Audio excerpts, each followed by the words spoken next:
Good morning, students. Hope all of you are doing well.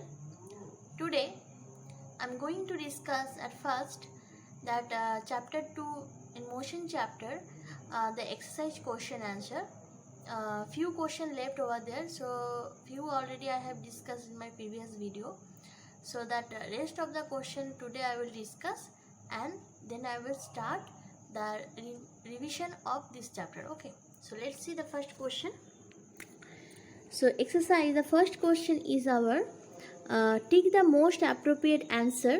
A car parked in a parking lot is said to be in at. The first option is our rest. Second option is the motion. Number C is the uniform speed, and D is the uniform velocity. So you see this, the car is in parking lot. Okay, so that position of car is in this question is not mentioned. The car is moving or anything, so there is no motion, so that is in rest position. So what will be the answer? That the first option is the correct one, rest. Okay, because others two actually for this actually that car you have to move from one position to the another position, but it is only in question is mentioned that it is parked in a parking lot. Okay, so the first question's correct answer is the rest. Now see the question number 2. A bullet launched from a toy gun is an example of rectilinear motion, curvilinear motion, circular motion, or oscillatory motion. So which one is the correct one? So a bullet launched from a toy gun. So actually this is actually covered a straight path. So that the answer will be the rectilinear motion. Now that question number 3. The motion of a spinning top is an example of. This is an example of a rotatory motion. Okay. The nature of the motion of the earth around its axis is motion of the earth around its axis. So first option is our rectilinear, then curvilinear, rotatory, and random. So that nature of the motion of the earth around its own axis. So it's rotate around its, when it's rotate around its own axis. So that is actually that answer will be the rotatory motion. Which of the following is a vector quantity? See, the distance is not a vector quantity, it is a scalar quantity, because the definition it is actually the length. It's distance means that actual length covered by a body, that is called the distance, and density is the mass per unit volume, and speed we know that rate of change of distance. So these three is a scalar quantity. But you see the displacement in the shortest distance between the initial point to the final point. Okay, so the displacement is the vector quantity. So the correct option is that D, option D, displacement. Now question number 6. A body moves 3 km due west and then 4 km due north. The displacement of the body is, so the displacement, see this body at first it moves 3 km. So if you draw in north south, so this is north south east west. So the 3 km west is, this distance is 3 km, and then 4 km due north. So what is that displacement? So displacement, as we know, it is the shortest distance between that initial point to the final point. So how can you find out this length? So for this actually you have to use the Pythagoras formula. So means the length height square plus base square equals to hypotenuse square. Okay, so after calculation, so means it will be root over 4 square plus 3 square. So root over 16 plus 9. So it will be 16 plus 9, it will be 25. So root over 25 means we will get the result 5. So 5 km, and towards what will be that direction, because the displacement will also specify the direction of a body. So what will be the answer one? It will be that northwest. So 5 km towards northwest. Now question number 7, which of the following relations is correct? So we know that speed is the rate of change of distance. So speed equals to distance divided by time. So you check that whatever option is given here, you check that which one is the correct one. So see, the first option is the speed equals to distance into time. So this is wrong one. Now check the question option B, speed equals to distance divided by time. So this is the correct one. So this relation is correct. Now question number 8, an object moves from 50 seconds at a speed of 20 meters per second. What is the distance traveled by the car? So the time is given. What is the time? 50 seconds, and the speed of the object is 20 meters per second. So speed equals to 20 meters per second, and distance time is 50 seconds. So as we know, speed equals to distance divided by time. So what will be the distance? So distance equal to speed into time. So 20 into 50. So it will be 1000 meter. So what will be the answer? Because you see this unit, this is speed is in meter per second and time is in second. So second is cancel out. So you will get the result in meter. So 1000 meter. So option C is the correct one. Now question number 9, the mass of a body. So the first option is our changes with place. Option B is changes with time. Option C is remains the same, and option D is can be zero. So as we know, mass, what is the definition of mass? The matter present in an object is called its mass. Okay. So it is not possible, it can be zero, it's not possible. And it's also not changes with place, because that is actually how much matter is present in an object, that is its mass. So it's not possible to change with changing the place, and it's not also changes with time. So it remains the same. So always remains the same. If you change the place and also you change the time, but that mass of a body is always remains same, and it cannot be zero. So which option is the correct one? Option C, remains same. Question number 10, which of the following instrument is used to measure weight? The first option is our spring balance, B is the beam balance, C is stopwatch, and D is the thermometer. So as we know that the stopwatch we can use to measure the time, thermometer we can use to measure the temperature, and beam balance actually we use to measure the mass of a body. But when we use the spring balance, so that one we use to measure the weight. So spring balance or beam balance, both actually we use to measure mass, but spring balance we use to measure weight. So this option is the correct one. Next, fill in the blanks. The first question is our, a disc thrown by an athlete is an example of dash motion. So it is an example of a curvilinear motion. Okay. An object moving on a curved path is said to have, because it moving on a curved path, so it's mentioned that path is a curve, so that's why it is a curvilinear motion. Dash is the shortest distance between the initial and final position of a body. So what will be the answer? The displacement is the shortest distance between the initial and final positions of a body. Question number 4, the SI unit of velocity is, so the SI unit of velocity is the meter per second.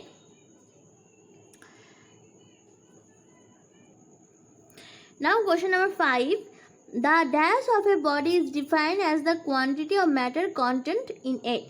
So as when I discuss this question, choose the most appropriate answer, that question number 9.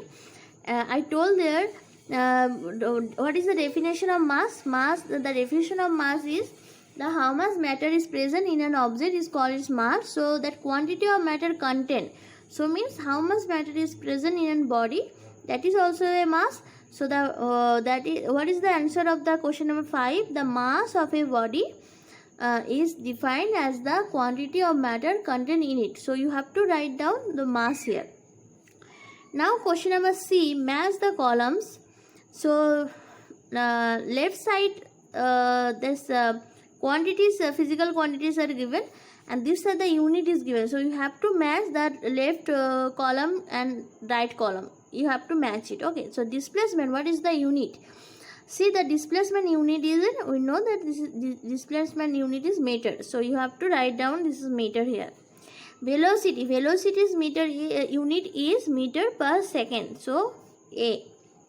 Time, the unit of time is second, and mass, the unit of mass is kilogram, and the weight, that unit is Newton, because it is mg, and weight is actually depends on g, the acceleration due to gravity. The g is called the acceleration due to gravity, so it depends on it. So that's why it is a one kind of force. So that's why its unit is the unit of weight is Newton, SI unit. Okay, next. So answer the following in short. The question number 1, define translatory motion.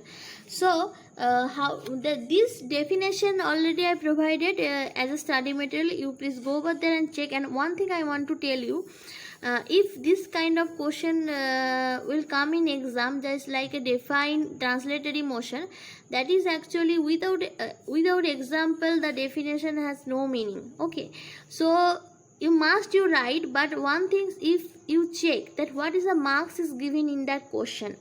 If you see this marks is 1, then you don't give the example. But if it's more than 1, means the 2, that marks 2 is given there, so that time you please write the example. If it's in the question is not mentioned, that also you have to write. Okay, so if in your question you check the marks, what marks is given, like the define kind of question, if it's given is 1 marks, so that time if you do not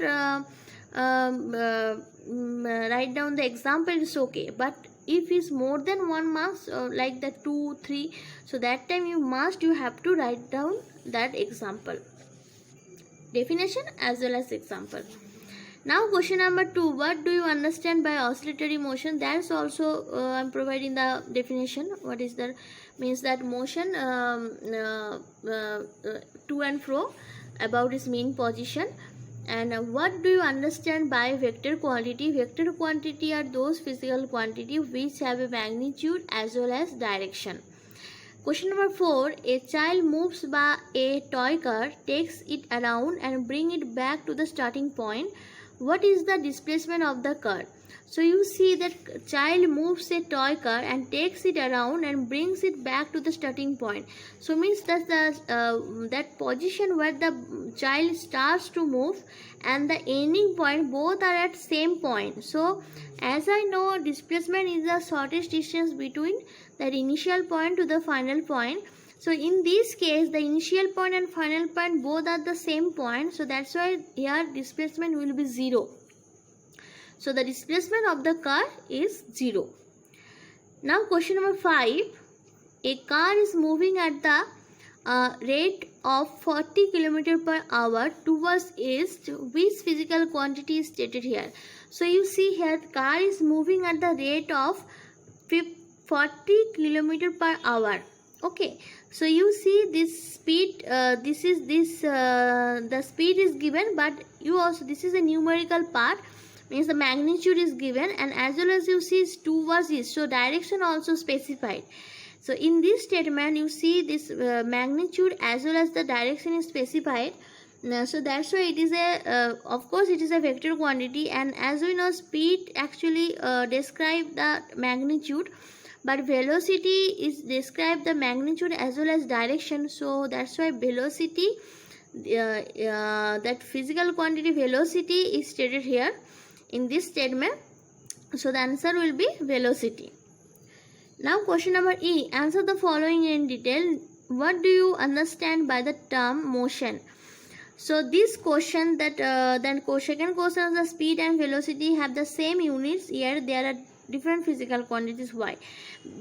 So the first question, that what is the term of motion? So this definition I provided in a study material, you please check. And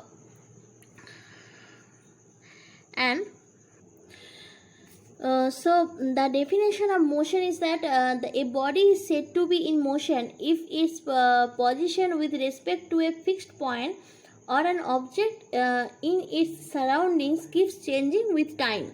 Okay, so that this is the definition of motion. Or this here also, this is the answer of the following in detail. So in these questions you have to write down the example. Okay, now question number 2. Speed and velocity have the same units, yet they are different physical quantities.